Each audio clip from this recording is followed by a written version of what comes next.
Okay, I can see the numbers are starting to slow down a little bit, so we will get started. Welcome everybody, my name is Oliver and I will be your host for today from UK University Search. This is the first of 5 sessions that we have with our Meet the Russell Group webinar series. So today is all about an introduction to the Russell Group. However, throughout the next 3 days, we are also lucky enough to find out a little bit more about student life, where we will be joined by some student ambassadors. We've also got a session on international students. So anybody who maybe is living abroad or wants to find out a little bit more about studying in England at the Russell Group. We've then got a little bit more information about researching university courses and then finishing off with our personal statements. So today we are lucky enough to be joined by 4 different institutions who are going to be our panelists, as well as a few more helping out just with our Q&A function. So for those who are all registered, this session is actually being recorded. So if you do have a friend or possibly a family member who isn't actually able to join us for today, this session has been recorded and you will have access to this on our YouTube channel, which we will be highlighting all of this in the chat function. For those who haven't registered, there will be a link that I'll be putting up in that chat function. So if you please do register, all of this information will be forwarded across to you, as well as the actual recording and loads of information about the other sessions that we have to come. So as mentioned, we are lucky enough to be joined by Glenn from the University of Bristol, Louise from the University of Liverpool, Katie from the University of Manchester, and finally Jack from the University of Sheffield. Also on this session, we have got the University of Durham, Newcastle and Kings. So throughout this talk, guys, we have got a Q&A function that you'll find at the bottom. So any questions that you do have related to the Russell Group, whether it might be about a specific university, please do fire away. We've got loads of help on hand to answer all of your questions for today. But before we do get started, we are luckily enough to be joined by Joanna from the Russell Group, who is going to give us a little bit more information about who the Russell Group are and a quick intro. So over to you, Joanna. Oliver, hi, good morning, everyone. Just a moment whilst I share my screen. A couple of slides.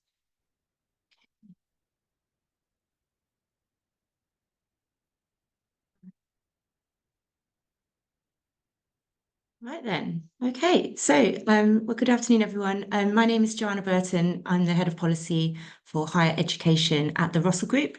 I'm going to give you a quick overview of who we are as an organisation before we hand over to some of the experts at our universities. So I'll start with a list of the members of the Russell Group. So as a group, we represent 24 research-intensive universities. You'll see from the list, they're located in every region and nation of the UK, and each are unique institutions. They all have their own history and ethos, but they all share some distinguishing characters. And those include delivering world-leading education and research, and they all have strong links with employers and businesses in their local areas and nationally. Bit of a history lesson. The name of the Russell Group comes actually from the Russell Hotel in London, where a group of vice-chancellors first started to meet and discuss issues of shared interest back in 1994. So that makes the Russell Group 30 years old this year. It became a formal grouping in 2007 with a CEO and a team of policy and comms staff. And our role is to represent the 24 Russell Group members to collectively influence UK government policy on universities. So you can see there are 24 members, and the group has expanded several times in the past. And a little bit about the Russell Group universities themselves. So Russell Group universities, they tend to be larger than other universities. There are over 2.7 million students in the UK and 750,000 students studying at 24 Russell Group institutions. So that makes up just over a quarter of the total UK student population. Our universities cover a wide range of disciplines. Each individual one will have their own strengths, but to give some examples, Russell Group universities teach 4 out of 5 doctors and dentists, more than a third of engineers, and more than half of physical scientists and mathematicians. They also punch above their weight in teaching arts, humanities, and social sciences subjects. And actually, around half of all students on languages and history courses are studying at a Russell Group university. Our universities attract students from all over the world. So 34% of our total student body are from overseas, and that compares with about 20% at other UK higher education institutions. So what that means is that students at a Russell Group university can benefit from a really diverse environment with people from different nationalities and cultures, and that can help students to develop skills like appreciating different points of view, being sensitive to cultural considerations, all these skills that are really valued by employers. I'll note as well that as well as the traditional undergraduate degrees, such as a BA or a BSc, Russell Group universities also deliver advanced, higher and degree apprenticeships. That's 17 of our members deliver those degree apprenticeships, which gives opportunities for students to also study whilst working. And I'll also note that alongside their education offer, Russell Group universities are research leaders in the UK and internationally. Together, they produce more than 2/3 of the world-leading research from UK universities. And the research at our universities has a really important impact for the UK economy. A recent report found that the impact of research and commercialisation activities at Russell Group universities equated to over £37 billion. So in terms of being a student at a Russell Group university, something all of our members do is pride themselves on an excellent student experience. They invest heavily in ensuring they have the best facilities for their teaching and research. We added up that over the last 5 years, our members had collectively spent over £2 billion on things like new libraries, innovative teaching spaces, accommodation, labs, research facilities, etc. So all of this has led to good student satisfaction rates, with over 80% of final year students happy with the teaching on their course. And the quality of education at Russell Group universities can also be reflected in excellent outcomes that students achieve. Russell Group students are much less likely to drop out from their courses. Only 4.1% chose not to continue on to their second course, which compares with about 9.5% across the rest of the sector. And there's evidence that shows that the value of a Russell Group degree is also recognised by employers. 84% of Russell Group graduates were in highly skilled employment 15 months after graduating, and that compares with 71% at the UK universities. So Russell Group graduates are more likely to be working in jobs that are classified as graduate level than other universities, and potentially earning higher salary too. So this gives you a sense of how sought after Russell Group degrees are in the UK labour market. I'll just mention as well, as I said at the start, that the Russell Group is not just a group of universities, but we're also a policy organisation, and that's the organisation that I work for. So as a university mission group, we work with government and other education stakeholders in the sector to champion the issues that impact our universities and their students. And on the screen there are some of the examples of the types of areas that we work in, including funding for higher education. So that includes things like student support and maintenance, fair admissions and the process for applying to university, widening participation and access to students from all backgrounds, research and research security, as well as international issues around concerning international students, migration and visas. I'll just go back to the list of Russell Group universities to talk briefly about applying to Russell Group University. So important to note here that if you did want to apply to study at Russell Group University, this isn't done at the Russell Group level, but each individual university is responsible for its own admissions, and you can find all the course entry requirements and information on their websites. Universities and their courses do vary a lot, so even within the Russell Group. So my advice would be it's really worth doing your research to think what style of learning would suit you, and if there's specific content that you're looking for in a course, or the availability of things like work experience, sports facilities, and so on that varies between universities. If you are still deciding which course you might like to study, the Russell Group website has a tool called Informed Choices, which includes advice on the best subject combinations for a wide range of university courses, as well as the best choices for students who want to keep their options open. So for the rest of the session, you'll be able to speak with experts from our universities themselves, and I hope you have lots of questions and find the session helpful and informative in making your university choices. Brilliant. Thank you so much for that, Joanna, and giving us a little bit more information about who the Russell Group actually are. So thank you again. For a little bit more information about this session, this is all about the introduction to the Russell Group and why choose them. So how it's going to run is we're going to be joined by our panelists. We're going to give a quick intro to who they actually are, what makes their institution special, a little bit more information about where they're based, and so on. On top of that, as soon as we're finished, we've got a few rounds of questions, and these are questions that we have picked over multiple sessions that we have done that are most relevant to you. So please do keep an ear out, because one of the questions that you might ask in the Q&A, we will probably answer throughout this session. On top of that, we are here for you to give you as much information as possible. So please do fire away in that Q&A function to any queries that you may have. Enough of me speaking now. I'm going to share my screen, and I'm actually going to pass over to start with, where we're joined by Glenn at the University of Bristol. So I'll just quickly share my screen for you.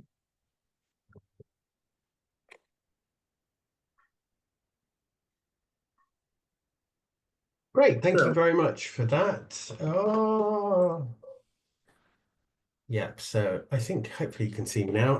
Thank you for that, and welcome everyone. It's really nice to talk to you.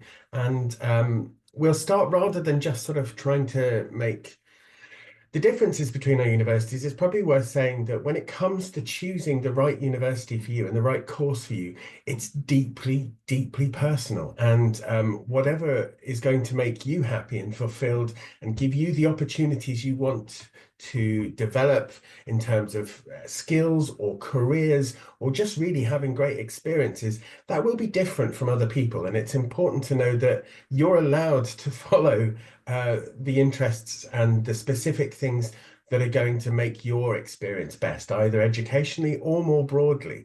I would say that from my point of view, in my experience, having worked with thousands of students over the years, probably it's most important to get the course right before the university. So just to sort of introduce Bristol, we are in the southwest of England. It's about an hour from London, very close to other big cities like Cardiff, not too far from Exeter, and close to all the outdoors that you get in those beautiful areas, Exmoor, Dartmoor, and in South Wales. But you know, that, as I said, is probably not as useful a starting point as thinking about the course you want to study. So some people will choose Bristol because for their particular subject, Bristol appears really highly in the rankings, or there's something about the reputation of that course that particularly speaks to them. For others, it might be about, you know, more granular details about the research, what has been said a few times and what is the common thread through all the Russell Group universities is that our teaching, which does impact you from your very first year onwards, is very much research-led. So the work the academics are doing is going to shape how they teach you, it's going to shape what you're taught, and it could be that working with particular academics or having access to the facilities or the research groups that they're part of could be why some people choose any given course or university. It could also be for other opportunities that go with it, such as many people will choose Bristol for the chance that they get to build a year in abroad, either studying abroad with or without a language. And other people will choose Bristol for completely different reasons, like it's a great place to be a vegan, or because they will only apply to universities that have Quidditch teams, or because they really like drum and bass. The point about all of these choices are that they are personal and that there's no wrong answer. Perhaps to your school and to mum and dad, you might lead with the reputation and the course and the career prospects, all of which will be great, whichever Russell Group University applied for. But you might also personally be thinking, I really am keen to go somewhere where I can, you know, develop my passion for hot air ballooning, whatever it might be. I would say open days are super helpful and also really good fun. You get the chance to see the facilities, to get the vibe of the university, but also to meet the academics and importantly, meet the current students who will be employed. And sure, they're being paid really well to work for the university, but if you ask them what's the worst thing about studying with Bristol, they will tell you. And many of them will say it'll be the hills, but don't be put off. It's a lovely place. Our next open day is on Saturday, the 26th of October, and if you're there, come and say hi. Thank you very much. Brilliant. Thank you very much for that introduction, Glenn. So we're going to move across now to the University of Liverpool, where we'll be joined by Louise. So over to you, Louise. Thanks very much for that, Oliver, and thank you for that lovely introduction as well, Glenn. Just to make sure that everyone makes sure they choose the subject and the course area that is really the right one for them. So what I'd say about the University of Liverpool, because I'm very pleased to be able to introduce ourselves to you, is that we are quite a large university, and so we offer several hundred different courses. And again, Glenn mentioned that open days are a great opportunity for you to go and have a look at different places. So I've put a little QR code on my slide there. So if you want to scan that, we'll send you more information about our open day on Saturday, the 12th of October. But as for Liverpool itself, a very, very broad range of different subject areas, and they're scattered across quite a lot of different areas such as health and life sciences. So we offer medicine, dentistry, veterinary, lots of other NHS type courses in there. We have a very broad range of humanities and social sciences as well. So whether it's languages or law, management or music, there's a very broad range of different subjects we're able to offer there. And lots of our humanities subjects can be offered as a joint course as well. Then the third area that we tend to cover is science and engineering. So we have all of the traditional ones that you'd kind of expect, such as chemistry and sort of biology and physics and maths. But we have some more unusual things like oceanography and marine biology and games design. So again, we offer a very broad range of different subject areas. I've listed lots of different things on the screen here that you might be able to have a look through, but I just want to highlight a couple of the things which I think is important, and it might actually influence your decision as well about where to choose to go to university. So yes, we've got a great reputation of being one of the founding members of the Russell Group, and we have a very broad range of research excellence across the university as well. Everything from discovering that malaria was transmitted by mosquitoes many, many years ago, right through to our sociologists doing lots of studies about the impact of COVID on our society. We've been recognised for our excellent teaching facilities, of course, so we've had gold in the Teaching Excellence Framework. And we were the first UK university to actually have a partnership programme in mainland China. So we have Zhaojiangtong Liverpool University. So we're able to offer our students the opportunity for having either a semester or perhaps a full year studying at our campus in China to learn a bit about culture and some language as well. But we'll have lots of links with other universities across Europe and the Americas, Australia, New Zealand, and so forth as well. So it's really important for you to get that global experience while you're at university, because it does help to diversify your experiences, but then also it looks great on your CV as well. Now, you've probably already gathered from my accent that I'm not native to Liverpool. I've been very fortunate to be up here for 10 years now. And in that time, there's been so much building work and renovation to our facilities. There's this constant activity on our campus. So everything from libraries to labs to accommodation. I've recently won quite a few awards for our accommodation, actually. So it's been really lovely to see such a vibrancy across the campus and to see all this investment into not just the research facilities, but also all the facilities that our students would utilise as well.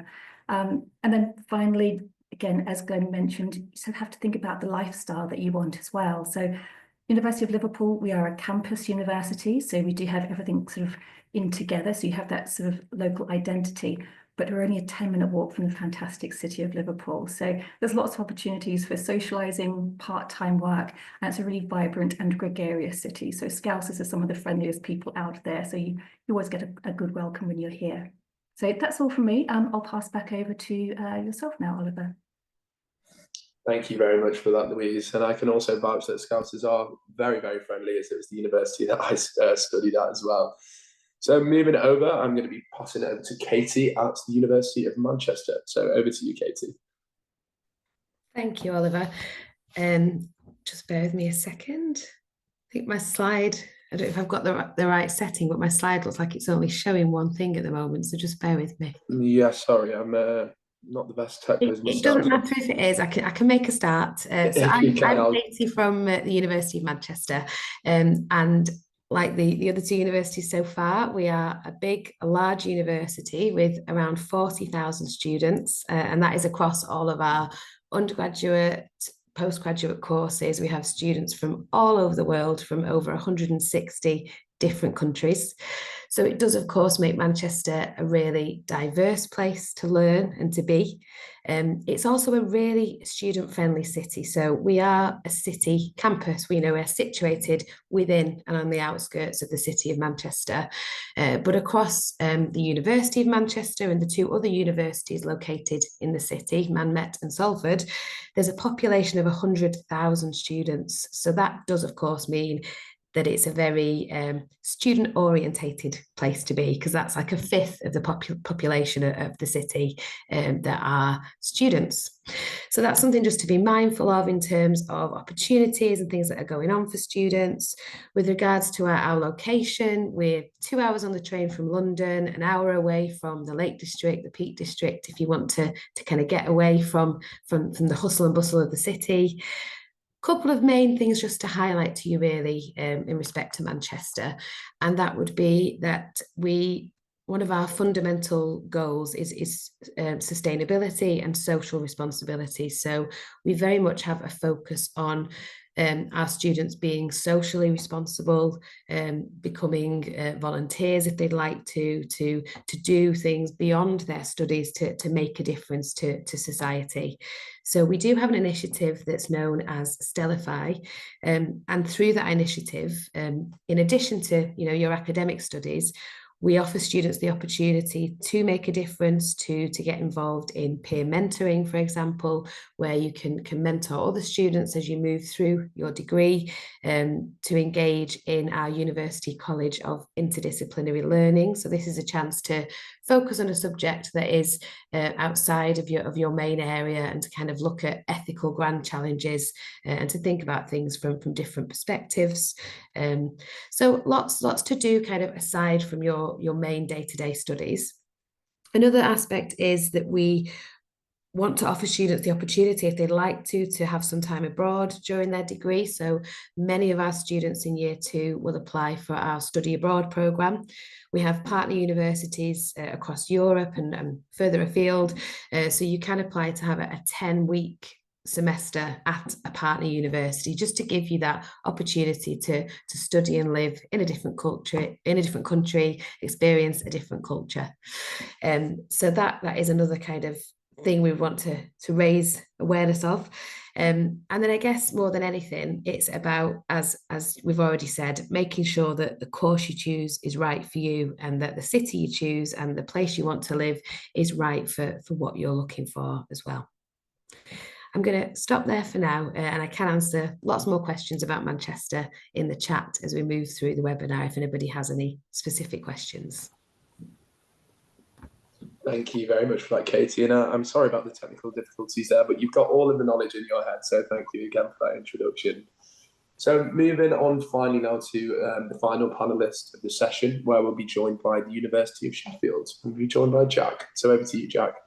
Perfect. Cheers, Oliver. Thank you. So hi, everyone. I'm Jack. I'm a Student Recruitment Officer from the University of Sheffield.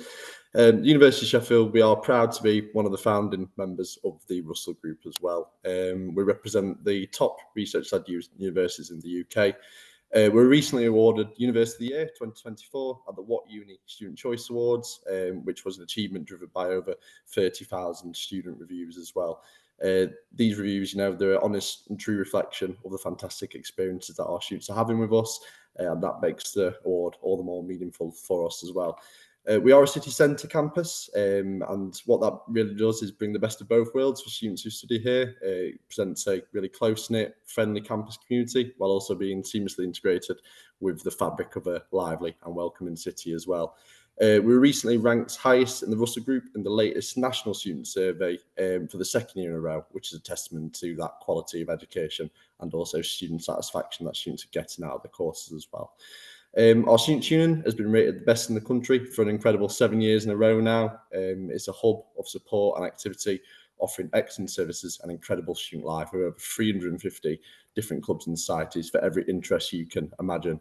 In fact, I still think we are probably the largest varsity event in all of Europe. I believe we are, when we do the ice hockey event, which runs in the city centre as well. You get the Sheffield Hallam and University of Sheffield playing ice hockey against each other. It's an amazing atmosphere. Can't recommend enough to try and go and see that at some point.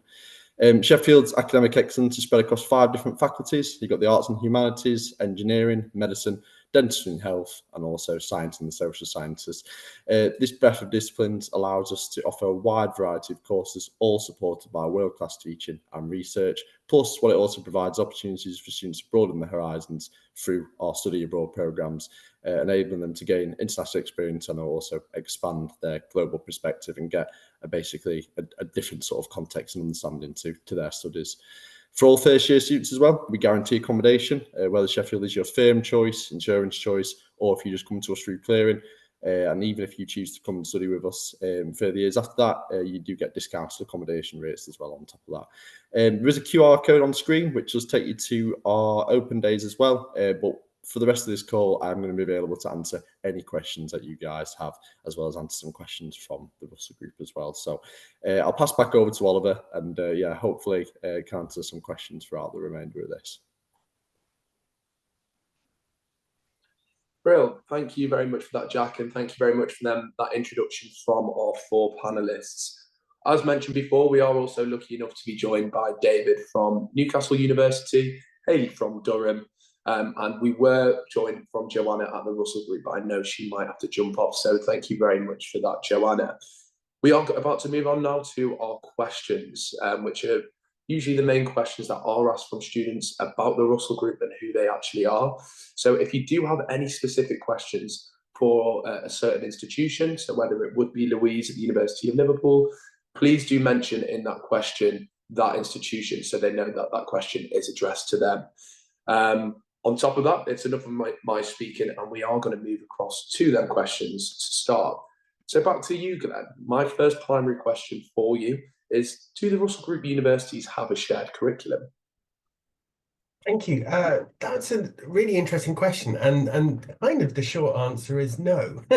There are courses where there'll be massive similarities, and that's probably particularly true of professionally accredited qualifications. So if you're studying dentistry at Bristol or at Liverpool or wherever it might be, you'll have overwhelming amounts of content that are identical, that are the same, that are covered by the same professionals, and in largely the same ways, not necessarily in the same facilities and not necessarily at the same time. So you might, for example, get an earlier introduction to the clinical side, so actually practicing being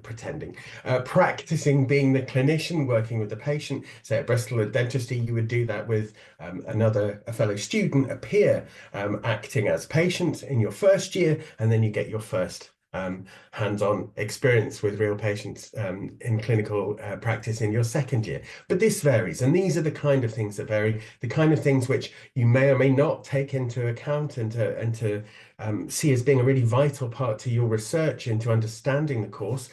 Or you may be led by the things and just have faith that you will actually get the qualification you need and you'll get the experience and the support you need. Something else, though, that like law, which is also, professionally accredited degree, could still be taught very differently from one university to the other, because as we keep saying, the special thing about the Russell Group is that our teaching is research-led. So the units which are being offered are very much reflect the areas of expertise, the areas of research offered by genuine, national and global experts in their field. They are literally at the cutting edge of their subjects. And that quite often literally means that the person who's written a textbook on a subject, I think of one of our university's most popular professors, has books which are taught teaching psychology around the world. And except, of course, if you study it in Bristol, because he doesn't use the textbook, he wrote the textbook, and his research is being brought into the classroom all the time. His students have access and are often involved in his research. So that's kind of one of the best ways to sum it up, is that shared curriculum, no, lots of similarities, yes, but the biggest similarity is hopefully that you'll be being taught by the absolute best in their field.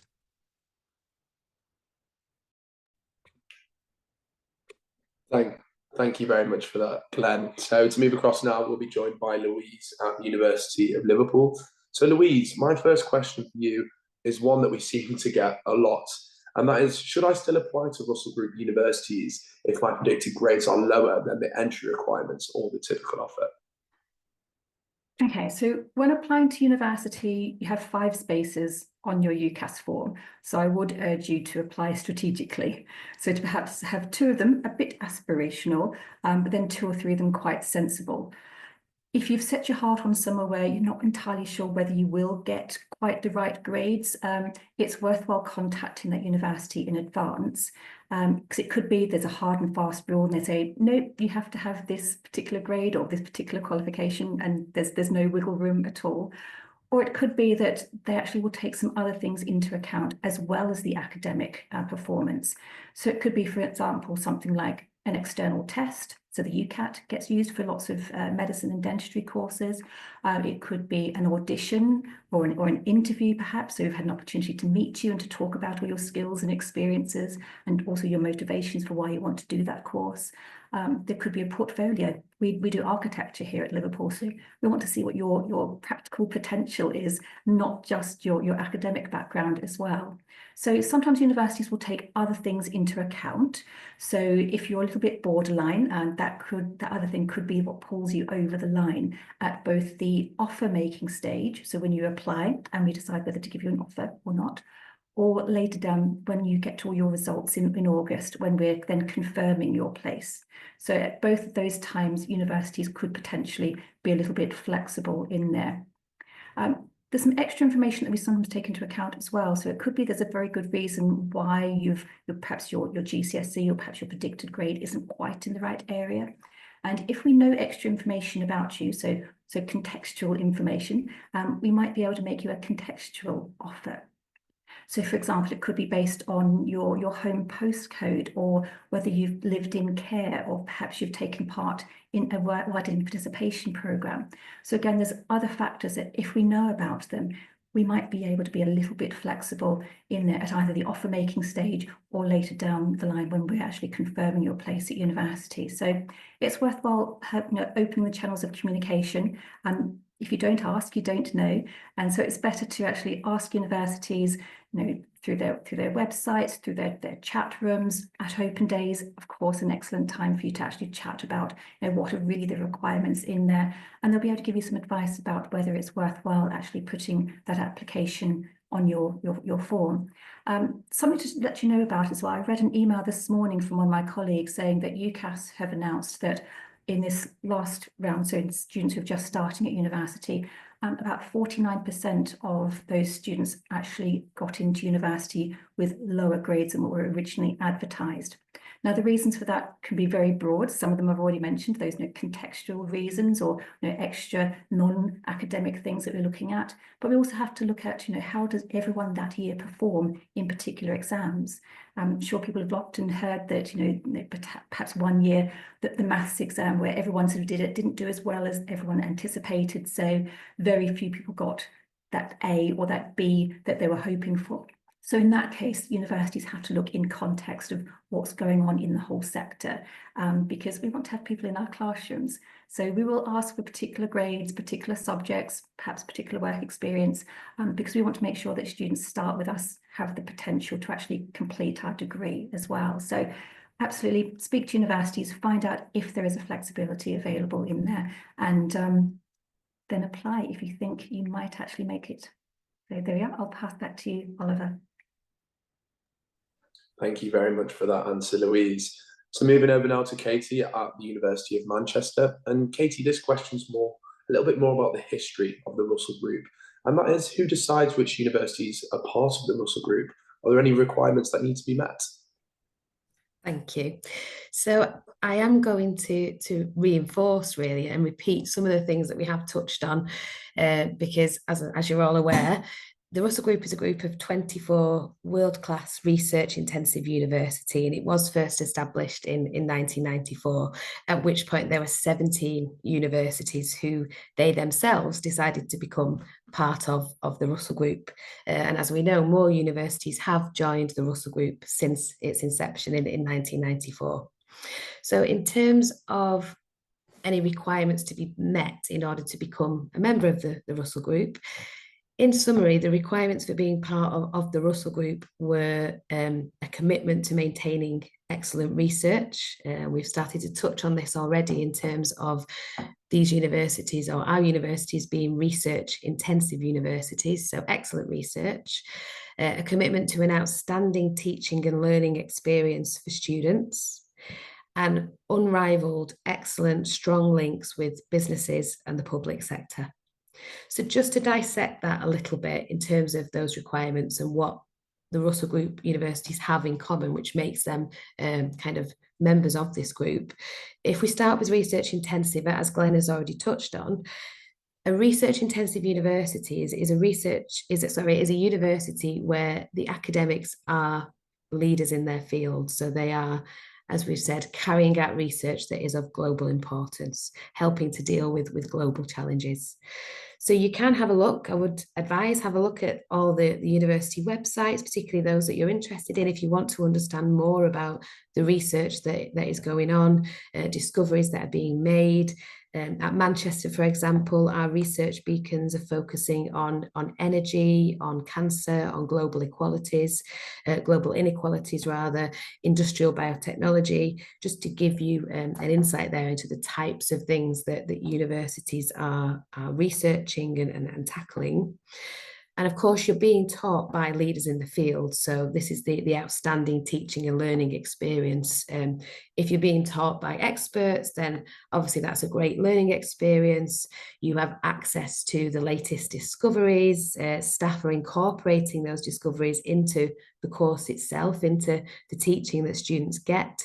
It does make for a really great learning environment. And as Joanna touched on, a huge investment in facilities so that this research can happen. So excellent facilities underpinning all of that. And of course, that first-class student experience.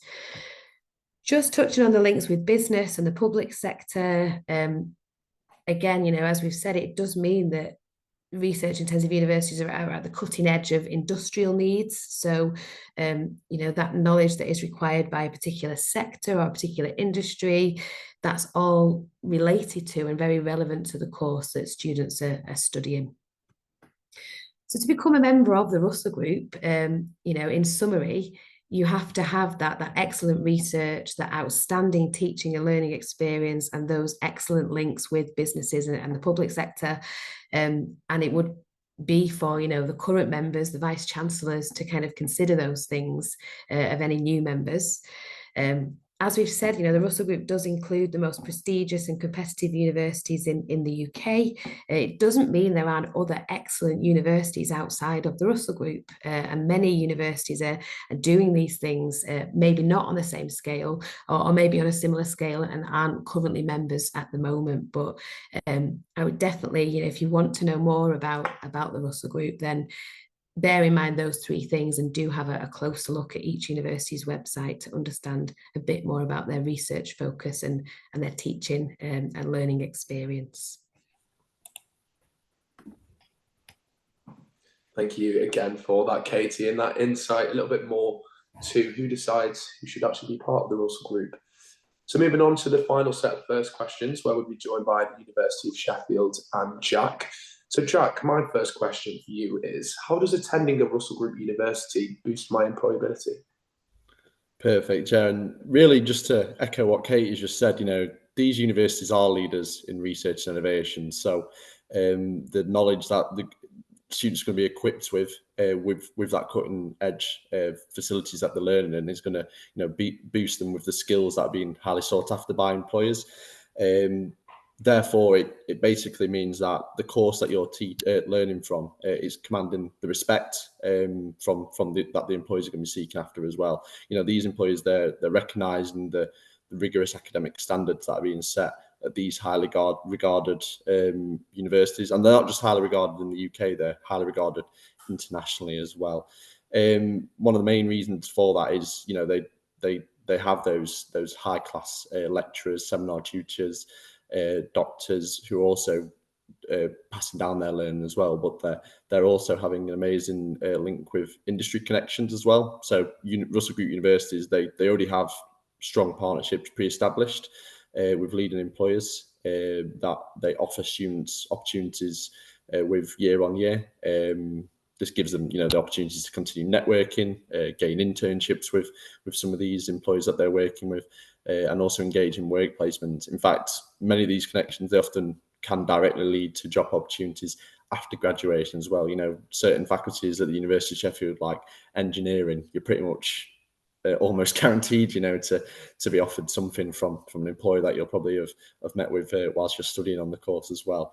One of the main reasons for that is the skill development on these courses. That focus on research and those high academic standards is encouraging the transferable skills to be developed, you know, communication, teamwork, project management.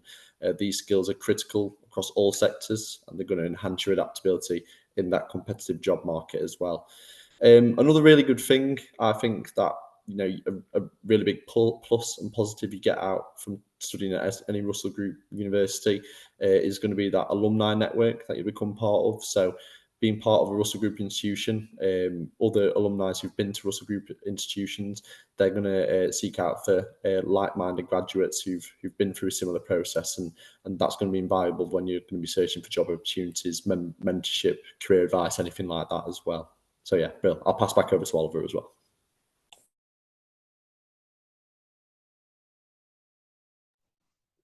Thank you very much for that, Jack, and thank you to everyone for those first round of questions.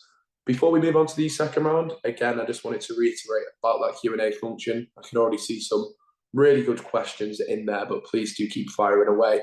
We've got loads of people to help and answer everything that you need to know. So to move on now to the second round, where we'll be joined by Glenn again at the University of Bristol. So Glenn, my second question for you is, what qualifications are accepted besides A-levels? So do you work with UCAS points, or do you get any specific, or do you need any specific grades? Sorry, struggling to get my words out a little bit there, wasn't I? No, came across just fine. It's a really good question though. The basic answer with the UCAS points is that most of the Russell Group universities will make the offer on the strength of A-level grades and other qualifications, but UCAS points is a separate way of amalgamating A-level grades with different kinds of qualifications, but they are essentially built into that point system, which is very widely used by universities across the UK, but generally not by Russell Group universities. So we mostly make offers on the basis of A-level grades, but there's more to say than just that as well. I've noticed lots of questions in the chat have been about the EPQ. The EPQ is it's an amazing qualification, which I think every Russell Group University will be really interested to see, because it shows that you've really developed some skills and proven yourself as an independent student. It's a wonderful preparation for university, but whether or not that will directly impact on the offer they'll make you will vary.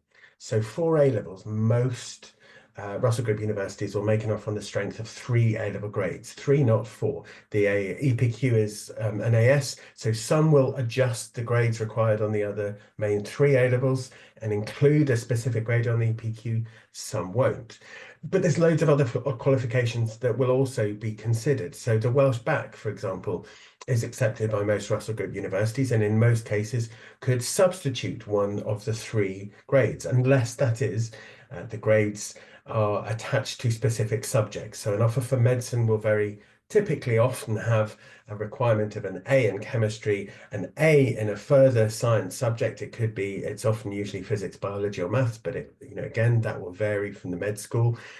And it could well be that the third of the 3 A's that you need to get into medicine could be the Welsh Bac.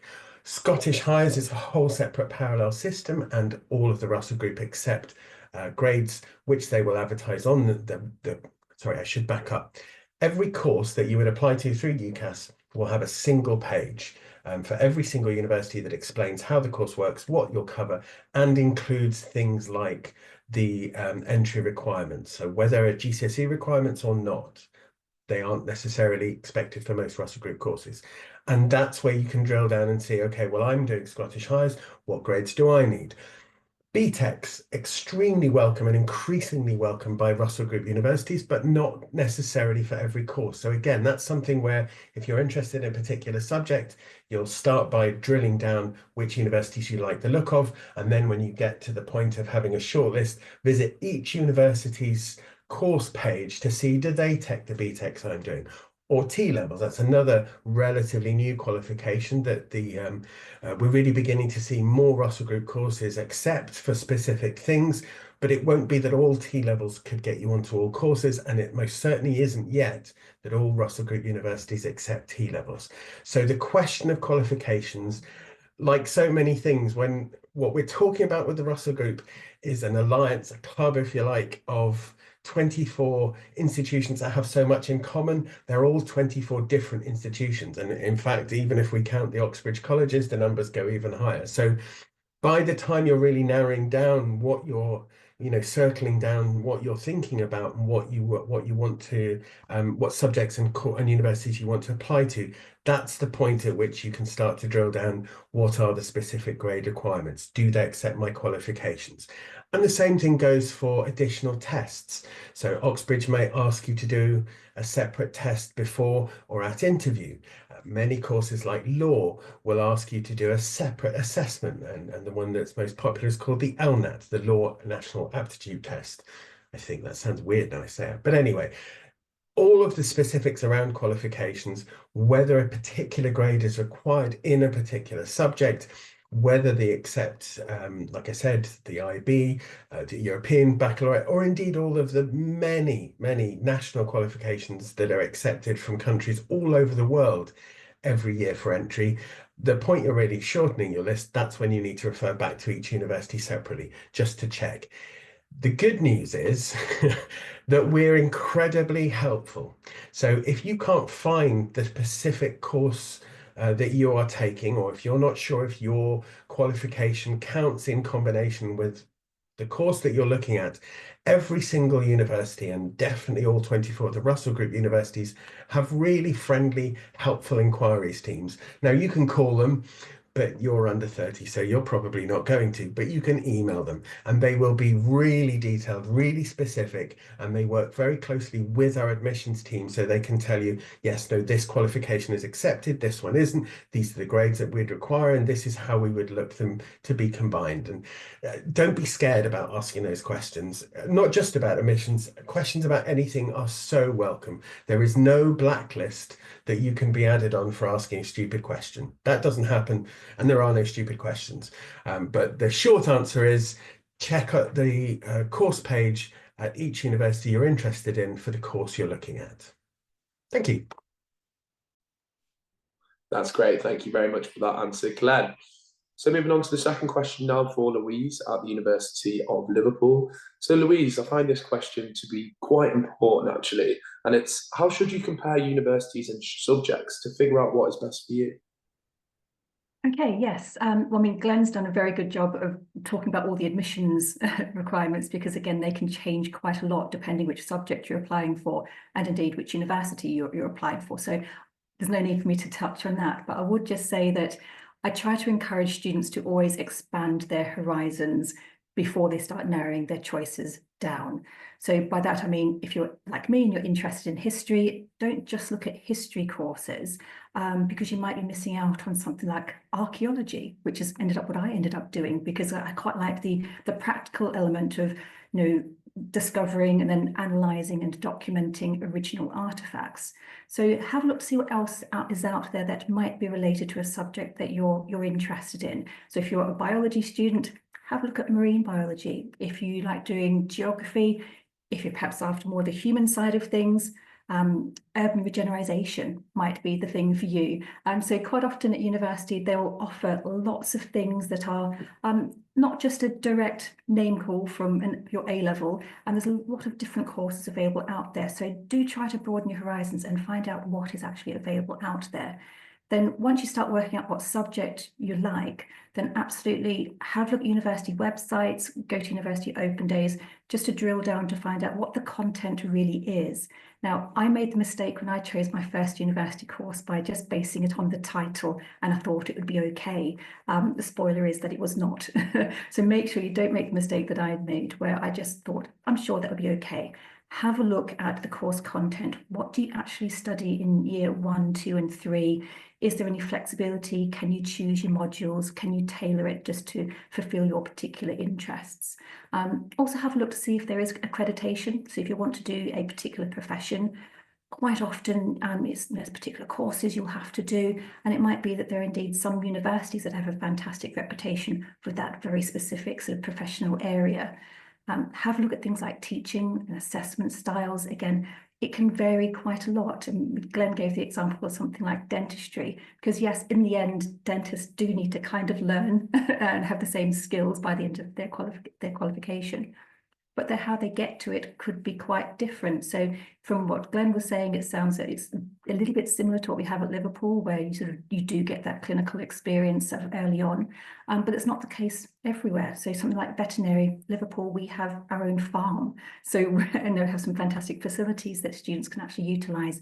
So studying veterinary could be a very different experience at Liverpool to somewhere else. So have a look at the assessment style. Some people like exams, some people don't in there.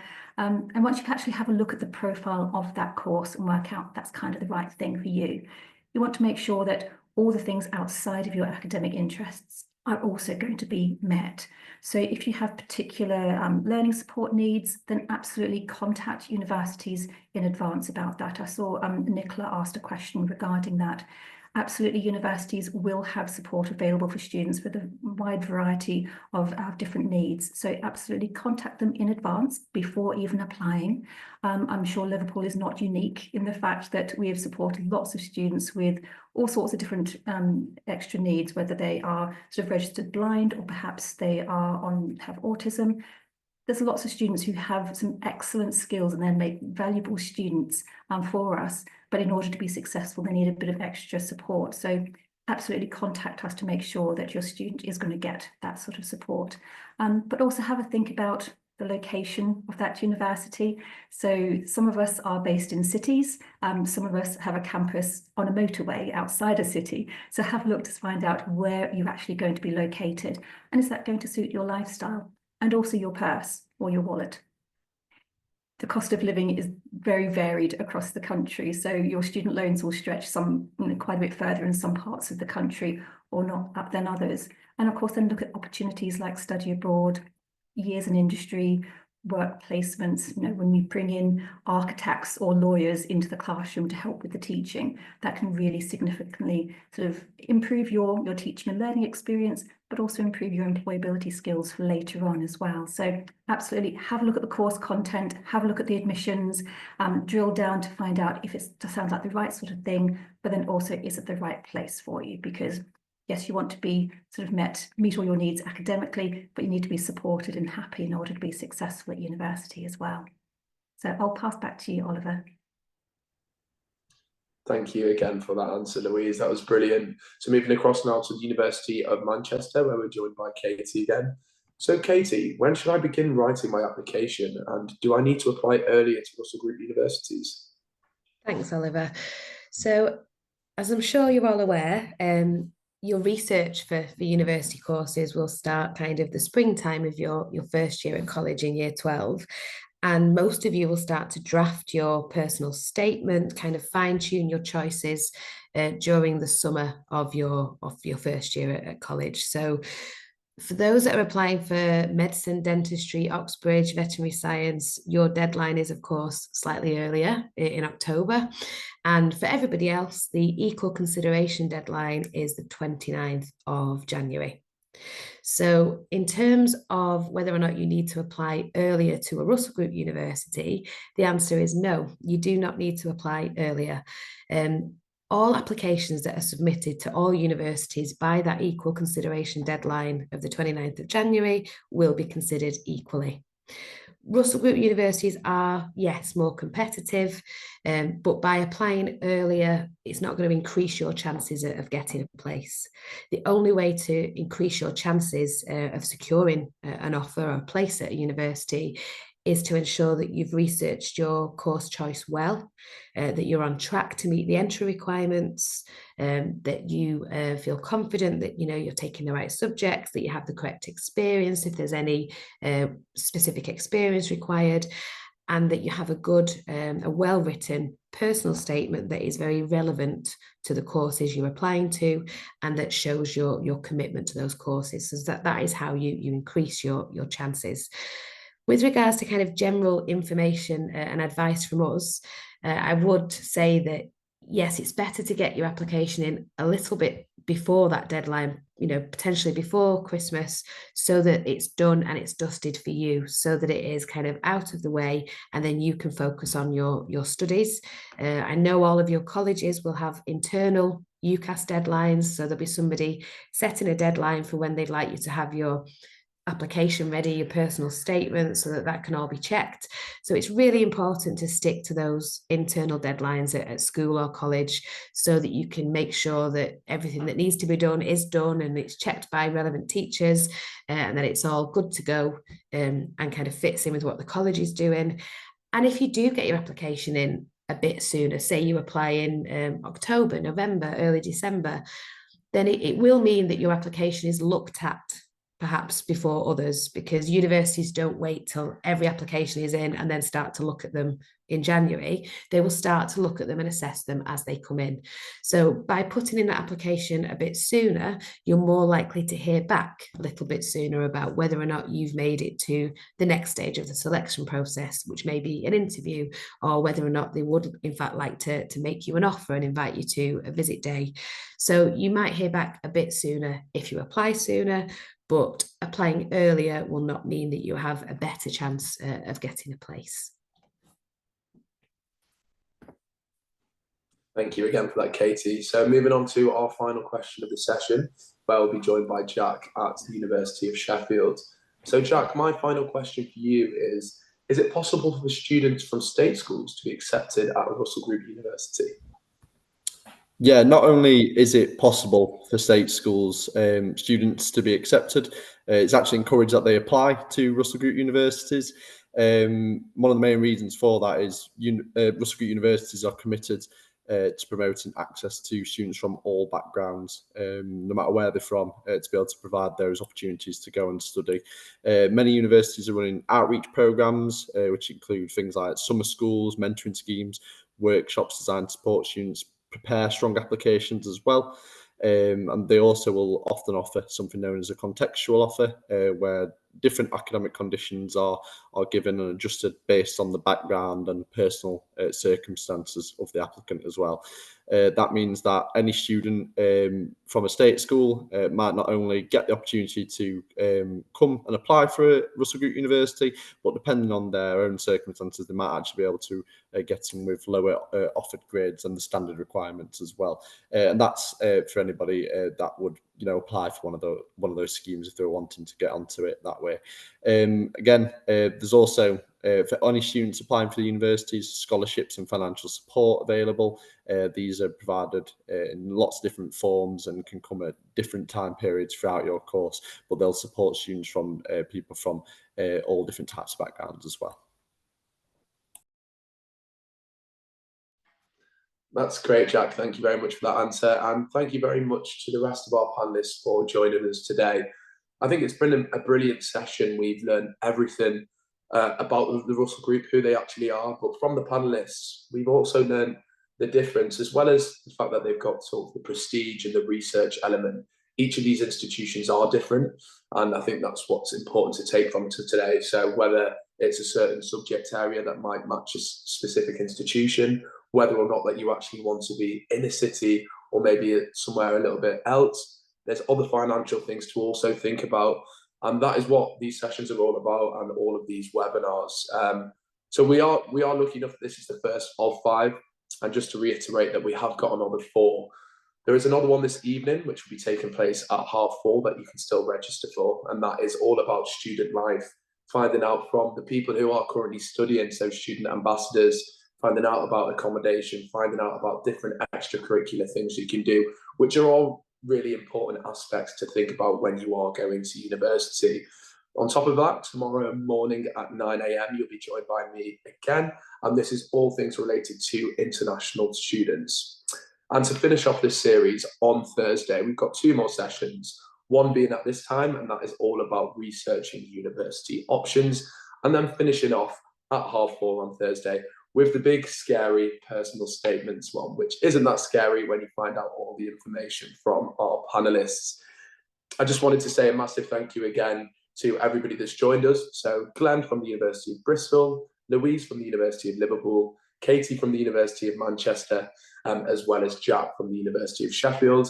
A massive shout out as well to the guys who have been behind the scenes. So David at Newcastle University, Hayley at Durham, as well as Henry at King's College London. We have just been joined by 4 panelists today, but you will be lucky enough to reach around 18 of the 24 Russell groups throughout of these series. So any specific questions that you may have, you will be able to get in contact with them at the session. However, if you aren't able to catch them, these guys are always around, whether it's through the student recruitment team, the admissions team. You can find all of this information through their websites. But that's enough of me speaking for today. What I will do is leave that Q&A function open for a few more minutes longer, just so if you do have any final questions for anyone in particular or more generic, we will leave that open. And to finish off, this session has been recorded, so if there are elements of it you do want to look back, show family members, show friends, this will be available on our YouTube channel at some point next week. However, you will be emailed all this information in due time. Well, that's thank you again from me, Oliver at UK University Search, and it's been a pleasure being with you today. Thank you again, guys, for joining us, and we will see you all soon.